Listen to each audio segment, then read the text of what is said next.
My husband's ex-wife sent me a box of his childhood belongings. Implied was a diary proving he's been stalking me since I was 16, 10 years before we accidentally met. The package arrived on our third wedding anniversary, a large cardboard box with no return address, just my name and important scrawled across the top in red marker. I assumed it was a surprise from my husband Mark, maybe concert tickets, or the leather jacket I'd been eyeing on mine. Instead, I found a handwritten note from Diane, Mark's ex-wife. I found these while cleaning out my storage unit. I think you should see them. I am sorry. Beneath the note lay dozens of Mark's childhood mementos, yearbooks, baseball trophies, report cards, items he claimed were lost in a basement flood years ago. Nothing seemed particularly concerning until I reached the bottom of the box, where I found a stack of black leather journals spanning from 2008 to 2015. The year 2008 caught my attention immediately. I would have been 16 then, a decade before I supposedly met Mark for the first time at a coffee shop in 2018. I opened the earliest journal, dated January 2008, and my blood ran cold. There was my name on the first page and the second, and throughout the entire journal saw Ellie at the mall today. She was wearing the blue sweater again, the one that matches her eyes. She didn't notice me, but I stayed close enough to hear her laugh. I had worked at a clothing store in the mall when I was 16. Ellie got accepted to MySparb, overheard her telling her friend at Lax, need to research programs there. I flipped through more pages, my hands shaking. Mark had documented hundreds of sightings of me at my high school, at restaurants, at the movie theater, places where I had no memory of ever seeing him. He'd recorded conversations I'd had with friends, noted my schedule, even listed my favorite foods and music based on what he'd overheard. The journals continued through my college years at Miscom, where Mark had apparently transferred after his freshman year at Boston University. He documented my relationships, my apartment addresses even, which laundromat I used.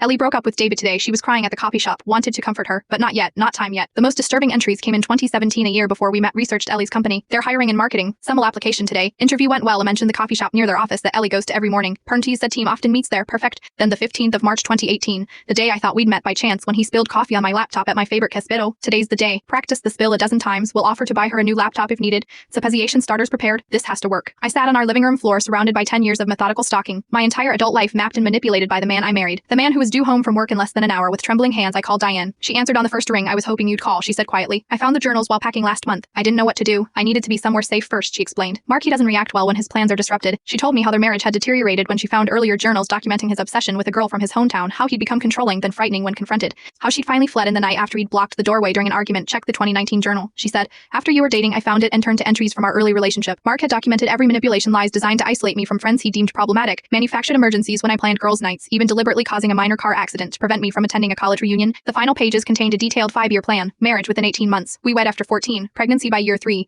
he'd recently started mentioning babies, and complete financial integration by year 4. He did the same with me, Diane said, almost identical timeline. I heard Mark's car pull into the driveway. Through the window I could see him retrieving flowers from the passenger seat. Our anniversary. Do you have somewhere to go? Diane asked urgently. Stefan, who can come get you? I did. My sister lived 20 minutes away. Don't confront him, Diane warned. Just leave. I'll explain more when you are safe. I shoved the journals into my bag, grabbed my phone and wallet, and texting my sister, emergency. Coming to you, don't tell anyone. Then I slipped out the back door as Mark entered through the front, calling my name with rehearsed affection. That night, I sat in my sister's guest room surrounded by the physical evidence of a decade-long deception. I received a text from an unknown number. Happy anniversary, Ellie. Did you like my surprise? I've been watching you read my journals all day from the nanny cam in our living